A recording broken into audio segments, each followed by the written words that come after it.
let's actually take a look at some of this, JT. And if you wouldn't mind pulling up this first clip, these are videos from Friday against Bertha, this strange looking sled. Can we get this to play, JT? Is it okay? Cool. Just making sure it works. Yeah. This is Bertha the sled. It is a special sled designed by Bill Callahan himself. And it is different from your traditional sled because, as you can see here in the video, the actual, they call it the S dummy, is the part that you're actually going up against. It is connected to the heavy sled part by a complicated system of springs that have both lateral and horizontal movement. And so the whole point of them for the layman is it is not about raw power.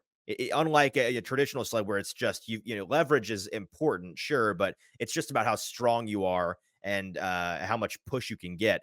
This one is about control and technique. Power, of course, helps. Don't get me wrong.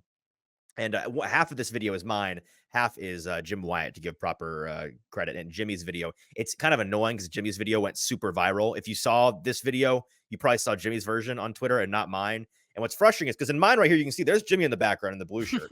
But Jimmy's video, I'm standing in the background and I look like a complete moron. I'm Oh, I didn't standing. even notice you. Now I got to Just go in a back minute, and you'll look. see. I don't know why I look so dumb, but I look really dumb in the background here. Let's see. There I am. Do you see me right there in the background? You'll see more of me in a second. Anyways, it is about technique, and most importantly, it's about leverage you can get with your hips, is what a lot of linemen online. There I am again, looking like a moron. Have said it's all about getting the proper leverage, having the proper balance left to right.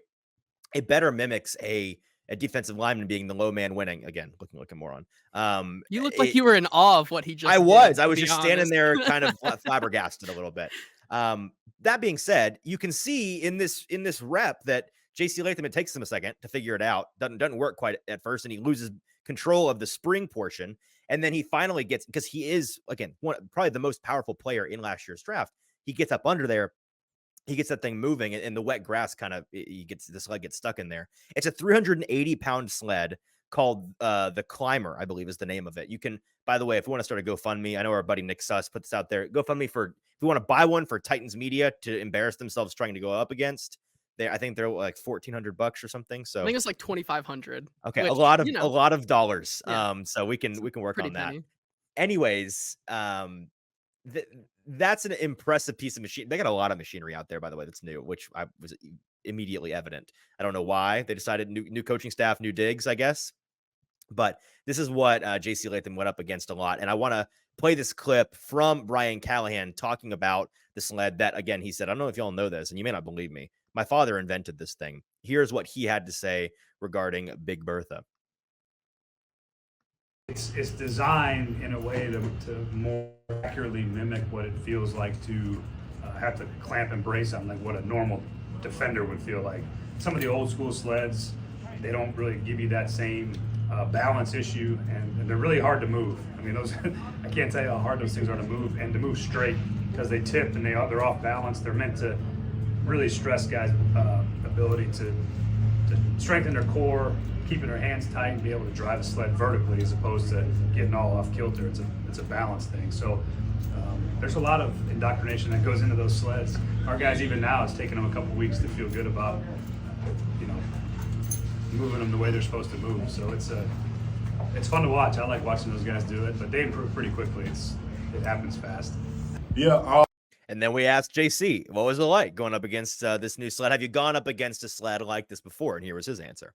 I mean, it's 380 pounds. It's Devondre Sweat. We have a sled similar to it, not exactly like that, but we just put our coaches on it. So it's kind of, the same in that sense, but I mean, it really emphasizes technique.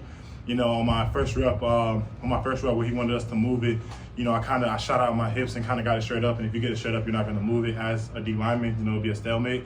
So you really kind of got to gradually drive as you rise with your hips. So that's something that I was learning as I went. But I really emphasize technique though.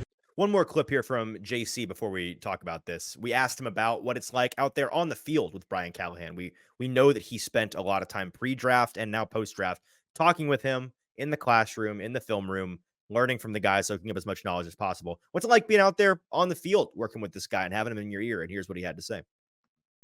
intricate with the detail of the work, and he'll let you know if you had a bad rep, he'll just tell you your rep sucked. And then, but if you did good, he'll let you know you did good. He'll show you areas to improve in, and he's really intricate. Even in the meetings, he'll show us the film and what it should look like, how it's supposed to be done. He'll talk to us about it, and then he'll even just grab random guys and be like, "Hey, all right, let me see you do this, do that."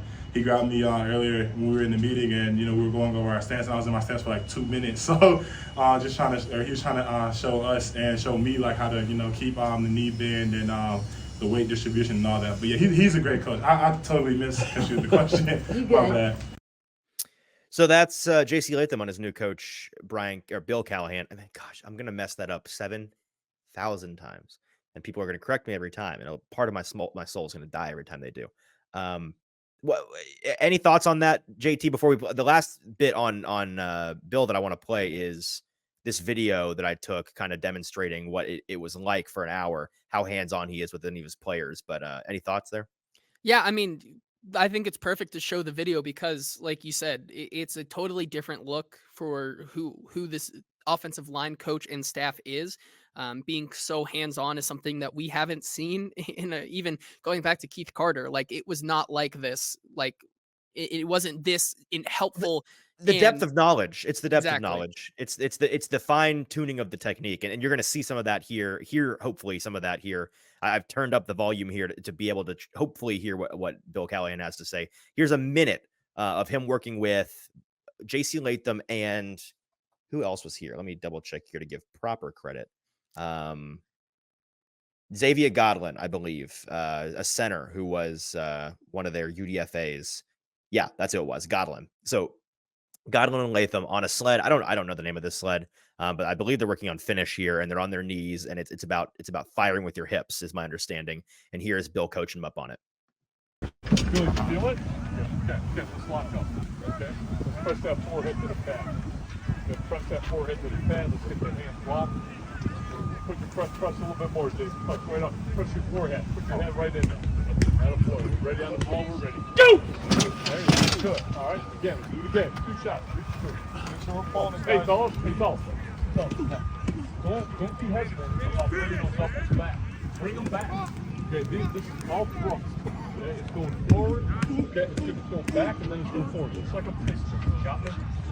The explosive is you can work your elbows in your hands. You really loosen your arms. Don't have tightness. Don't have tension in your arm. Be really loose so you can strike loose. We're ready on the ball. We're ready. Go! That's one more here. That's it. You got it. Hey, Paul, let's do it again. Okay, really loosen the arms now so you can really deliver with speed in the hand. Loosen the arm so you have the speed. Lower your hands a little bit, Jason. Here we go. We're ready. Go! All right. Nice job. So that's a good rep. Hey, those next 2, you go here.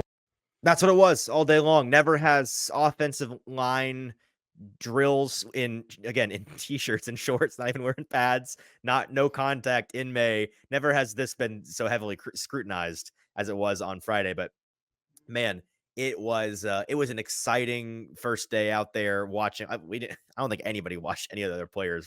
We'll get plenty of time to watch Jarvis Brownlee and Cedric Gray and Jaquan Jackson, and we'll see these guys. Don't worry, later this month. But for now, it was all focused on these guys, and for good reason, because it's Bill being so detailed, so hands-on. It's the most minor detail. Hey, JC, lower your hands just a little bit here. Hey, don't be afraid to don't hesitate. Fire the arms. Hold your elbows at this angle. Like all of that stuff, the tiny little things, the adjustments that he is making. The guy knows his stuff, and it watching him all day reminded me of listening to Rand Carthon the first time we heard him post having hired Bill, talking about how they brought Bill in, had their first meeting with, as he calls him, Big Coach. And everybody else was just in awe because this guy went on for 30, 45, 60 minutes about stuff that we're just like, oh, I don't even know what this guy's talking about. The depth of knowledge. This is a 401. It's a 501 class on offensive line play. That's what Bill Callahan's dishing out every time they're on the field. Yeah, I mean, the cadence he also kind of teaches with is something that you don't really get from a football coach, right? It's usually you think of it as something that is so brash and hardcore, but do it again. Really, exactly. Get off your ass. Yeah.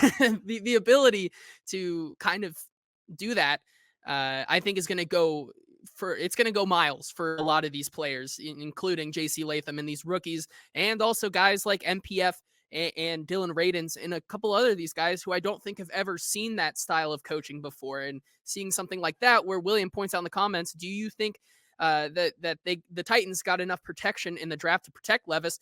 With this guy coaching like this, I think that there could be a lot of potential. It's hard to say, but just based on the coaching alone, Yeah. I think they have a really good shot to be able to protect Levis really, really well. Well, that's essentially my answer to William's question as well, William. Like, if you've listened to me at all pre-draft, you knew I was high on, like, hey, I wouldn't mind them drafting back-to-back linemen. I would like them to come out of this draft with 2 starting caliber linemen, potential starter linemen. They didn't do that, but my answer is essentially, if Bill Callahan was not in the picture and it was just your average offensive line coach in the fold, I guarantee you I'd be pessimistic. If it's still Coach Haas, if it was somebody else, I would probably be telling you, the weapons are nice. What they've done in free agency is nice.